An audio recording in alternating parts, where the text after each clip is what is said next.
एक समय की बात है, एक ब्राह्मण दंपत्ति की कोई संतान नहीं थी, जिस कारण वह बेहद दुखी थे। एक समय ब्राह्मण वन में हनुमान जी की पूजा के लिए गया। वहां उसने पूजा के साथ महावीर जी से एक पुत्र की कामना की। घर पर उसकी स्त्री भी पुत्र की प्राप्ति के लिए मंगलवार का व्रत करती थी। वह मंगलवार के दिन व्रत के अंत में हनुमान जी को भोग लगाकर ही भोजन करती थी।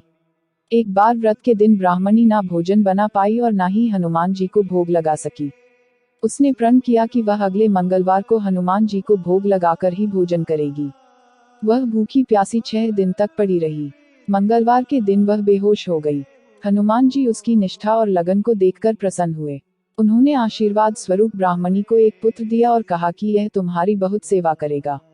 बालक को पाकर ब्राह्मणी अति प्रसन्न हुई। उसने बालक का नाम मंगल रखा। कुछ समय उपरांत जब ब्राह्मण घर आया तो बालक को देख पूछा कि वह कौन है। पत्नी बोली कि मंगलवार व्रत से प्रसन्न होकर हनुमान जी ने उसे यह बालक दिया है। ब्राह्मण को अपनी पत्नी की बात पर विश्वास नहीं हुआ। एक दिन मौका देख ब्राह्मण ने बालक को कुएं में गिरा दिया। घर पर लौटने पर ब्राह्मणी ने पूछा कि मंगल कहाँ है। तभी पीछे से मंगल मुस्कुरा कर आ गया।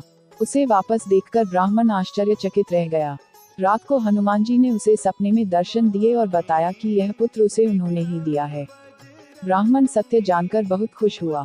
इसके बाद ब्राह्मण दंपत्ति प्रत्येक मंगलवार को व्रत रखने लगे।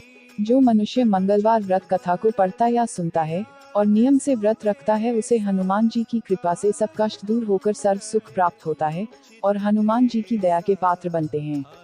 श्री हनुमंत लाल की पूजा आराधना में हनुमान चालीसा, बजरंग बाण और संकट मोचन अष्टक का पाठ बहुत ही प्रमुख माने जाते हैं। ऐसे ही वीडियो देखने के लिए हमारे चैनल को सब्सक्राइब करें। जय हिंद, जय बजरंगबली।